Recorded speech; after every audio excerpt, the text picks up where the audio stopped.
गणेश जी की जब कोई पूजा करता है तो दूबा के बिना गणेश जी की पूजा अधूरी है। हाँ जी या ना जी? बोलो, जोर से बोलो। गणेश जी की पूजा दूबा के बिना अधूरी है। जब तक उन्हें दूबा ना चढ़ाई जाए तब तक गणेश जी की पूजा पूर्ण नहीं मानी जाती है। अच्छा तुम ही बताओ, गणेश जी को दूबा क्यों चढ़ाई जाती है? बताओ हैं? क्यों चुप बैठी हो? मौन धारण करेगा तुम्हारा। गणेश जी को दूबा क्यों चढ़ाई जाती है? हर साल दूबा चढ़ाते हो, कौंट लो हैं? जो बाय बाय टाटा का मतलब क्या हुआ कि अब नहीं हमें आना है, ऐसा बोल रही हूं। वह क्या मतलब हुआ? नहीं पता? नहीं पता तो बैठी काहे को? जब भाई हरो तुम्हें पता नहीं है तो तुम बैठी क्यों?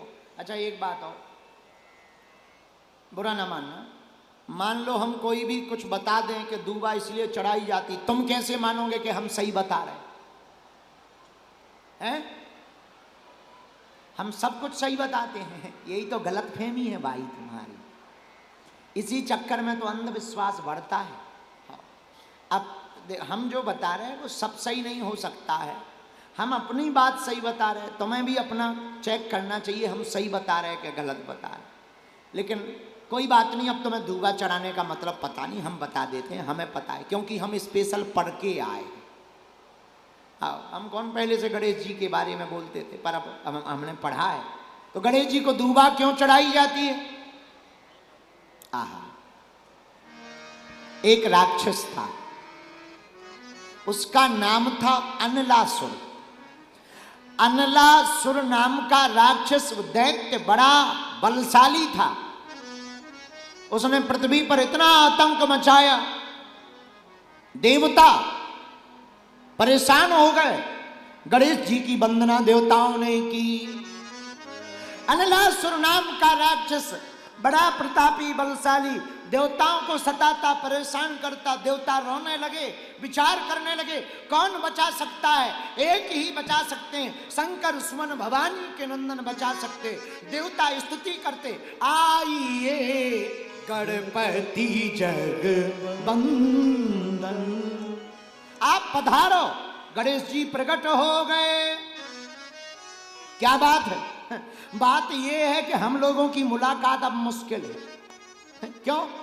ये राक्षस बड़ा खतरनाक है, मार डालेगा तो फिर बात नहीं बचेगी, मुलाकात भी नहीं होगी। क्या करें? आप ही कोई उपाय बताओ। गणपति बप्पा। देवताओं ने स्तुति की, गणेश जी प्रकट भय। गणेश जी ने कहा चिंता मत करो, अभी मारते हैं। अच्छा, उस राक्षस को, दैत्य को वरदान था कोई मार नहीं सकता, पी सकता है। अब बताओ राक्षस को पिएगा कौन? चाय हो तो पीना चाहिए, शरबत हो तो पी लेंगे, कोई राक्षस को पिएगा तो कोई मार नहीं सकता, पी सकता। इसलिए देवता भी बड़े चालाक हैं, बोले इन्हीं को बुलाओ क्योंकि इनका मुख बड़ा है, ये कुछ भी गटक जाएंगे। गणपति बप्पा। इसलिए देवता स्तुति कर रहे, आइए गणपति जगवंदन, आइए गणपति जगवंदन, आइए गणपति जगवंदन, आइए गणपति जगवंदन। गणेश जी आ गए। क्या करना है महाराज? अनलासुर नाम का दैत्य पी जाओ। गणेश जी बोले क्या गोल मिठाई है जो पी जाए? हैं? सिकंजी थोड़ी है कि पी जाए। पर अब कोई बात नहीं, तुम लोगों पर विपदा है, आफत है। तो देवता बोले महाराज प्रथम पूज्य ऐसे ही नहीं हम लोगों ने बनाया है। अब प्रथम पूज्य बने हो तो कुछ करना भी तो प्रथम वाला करे पड़ेगा, कुछ पहले लेवल का काम करना पड़ेगा, तभी तो प्रथम पूजे जाओगे।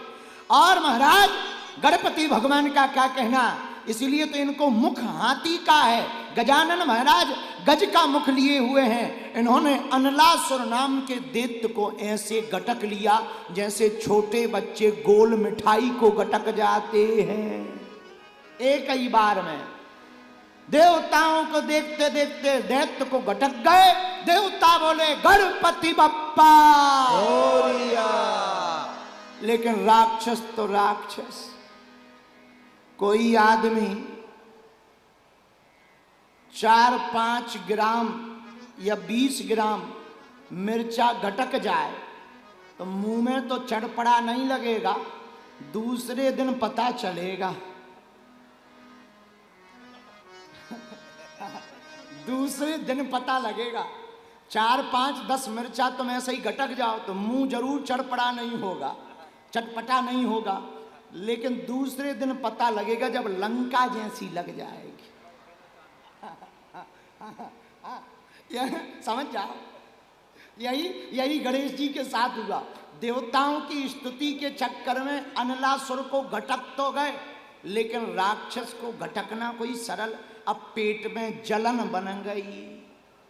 जलन ऐसी बनी कि दैत्य घूमे, लगी आग। अब गणेश जी टेंशन में, पेट में एकदम जलन पड़ने लगी। क्या किया जाए? कश्यप ऋषि के पास भागे भागे गए। महाराज, पेट में बहुत तेज जलन हो गई।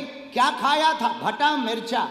भटा मिर्चा नहीं, दैत्य को गटक गए, राक्षस को ही गटक गए, इसीलिए पेट में जलन पड़ गई है।